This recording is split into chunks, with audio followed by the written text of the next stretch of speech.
turn on a fader, you can time yourself, you know, how long that fader has been online. You can time, same thing with the microphones. So let's turn on mic 1. Well, your mic's on, now it tells you how long you've been on mic. So if you're trying to back time something to something, you know exactly how long you've been on mic without having to guess on a clock. And then if you want to go back to normal clock mode, it's 7:48 p.m. and 0. Okay, so that's the timer mode. Auto simply means if you turn auto off and we go to timer mode, fader does nothing to the timer because it's not an auto. Auto means follow the on.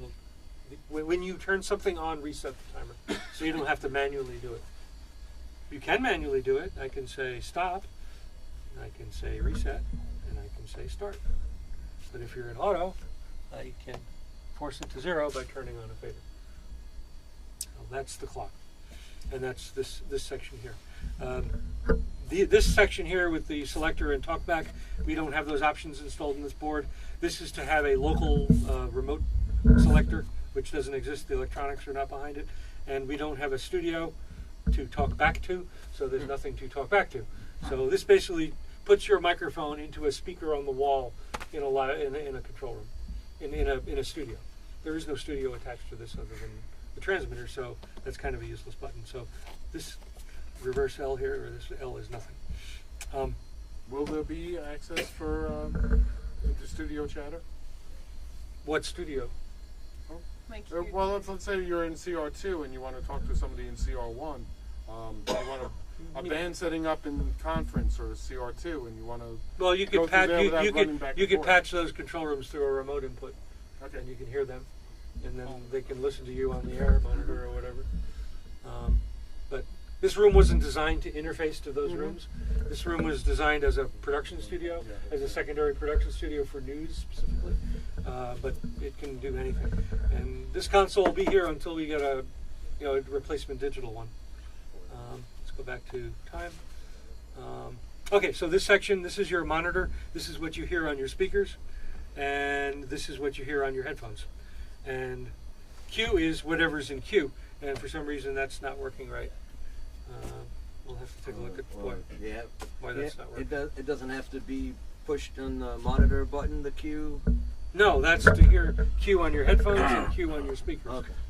This Q is Q. Putting it in Q should put it in Q. And it should come out of this speaker. This speaker obviously turns off when your mic is on. Same as the speakers up there. Okay. So. Maybe that's why it's not coming out, because you have the mic on. Well, right now, yeah. Yeah, before the mic. Where's the digicard? Oh, okay. So. Next. Feel it. Okay. Yeah, to put it in Q. It's not there. I don't know. Maybe the amp blew on the Q speaker. Or somebody, I don't know. I have no idea. The headphones should work though. If I put it in, let's turn down the monitor volume. Yeah, did it again. Oh, we're in program. Oh, there it is. Coming out of the headphones. All right. We have a digicart that has all CR1's content that Mike, there you are. So we're going to swap that out probably on Wednesday. So there'll be a copy of CR1's digicart. That's pretty much it. Right now there's only one headphone jack, but I think we can deal with that. If you want another one, you can just use a headphone splitter. We don't have an outboard headphone amp in here. The new control rooms will have some sort of multiple headphone jacks for guests.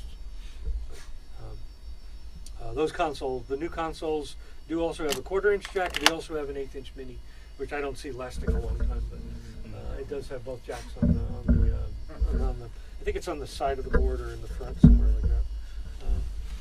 And the new boards are also 12-channel, but they're a lot more compact, and they're also software modules. There's really no direct connection to the board. It's controlling a digital network that routes what sources you want to where you want to. But that'll be a whole nother training session. So, yeah, it seems simple enough. So that's simple enough. CD players are there. 1, 2, 3. Digicart. I put an outlet strip backwards there, so if you needed to plug. Notice that they forgot plugs in this room. So I put in an outlet strip right there so you can plug in devices. about the delay?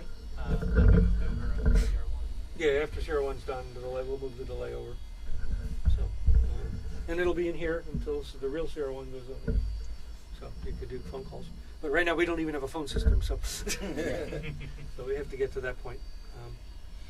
And that's a whole other learning curve on the new phone system. It is a broadcast phone system, but you have to get used to it. It actually has a computer screen associated with it for programming it and setting up calls and lights flashing at different intervals mean things, like been on hold too long, or this guy wants to go on air, or or the guy dropped the call, or things like that. But it's a fairly decent phone system, but it does have a learning curve, and so will the new board, because the new board, you have an A and a B input, but you also have an infinite number of sources to software route to that A and B input. So we're obviously going to restrict it, because we don't want you bringing up mics on faders that shouldn't have microphones on it, or else you can accidentally, put someone's mic on, that they don't know is on the air. So it'll be somewhat restricted. Like the CD player pot, you'll be able to bring up any CD player in the entire facility. So you can bring up a CD player from CR2 and CR1, and whatever. So if you needed to do a transition, you can do that. And you can route like CR2's output to a fader on the board. So if you're have somebody doing something live in CR2, it can become a source on the board just by a program, by either click of a mouse, or you get a display and you turn a knob and it steps through all the possible sources, of which there can be infinite, depending how many front ends you buy. They're called blades, and those blades take all the inputs, whether they're digital or analog, whatever, and all squeeze them into a thin little wire. Actually, it's the green wire, and then make it available to anywhere in the entire facility that has a digital interface. So basically, this console will have one wire.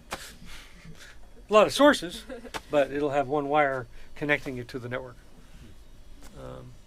But there's still a lot of wiring to do ahead of it, because now you still have all your sources, you still have your microphone, you still need wire, you still need analog, but the ultimate thing is everything gets digitized, and then wherever you needed an analog, you pull it off or send it in.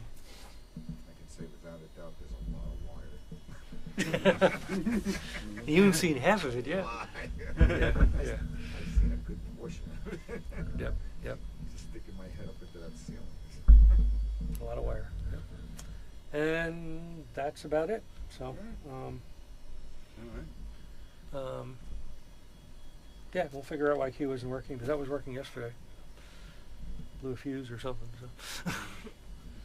The only one I don't like this board, aside from it was very hard to set up, and I had to tone down the monitor volume so you wouldn't blow up the speakers, which it could have done. If you turned it at 12 o'clock, you'd blow the cones out of the speaker, because I had to really reduce the volume on the. Unfortunately, the headphones I couldn't do that on yet, and you're there, you're really loud. You're there, you just killed your eardrums. Q, similar. There is probably normal. There would probably make the speaker pop out of the board. They did a very bad design on that, so you'll have to get used to that. Turning these up will be loud. Are they replacement boards available for that board? No, well, they still make this board, but I'm sure they fixed those problems by now. But this was an early version of it. So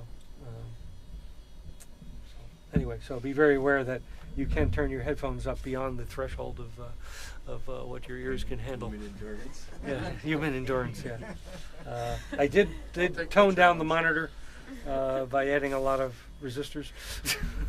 So you can turn it up. It'll be pretty damn loud, but it will not blow the cones out of the speakers. So all it took is one person to do that and turn on a fader, smoke coming out of the speakers. So had to do something about that. Cool. So does somebody want to try doing that demo? No. Everything Frank just said. No, don't do that. Demos, You can't blow. You can't blow the speakers. No, I meant like, does somebody want to just repeat everything you said as if they were explaining it to someone who didn't know. I'm just warning that the headphones and Q speakers can get very loud. I'll give it a shot. Yeah. Not blow up the speakers. I mean, Yeah. demo. Oh, okay, demo. Yeah. There you go. So that's pretty much Send it. them to me, Mike.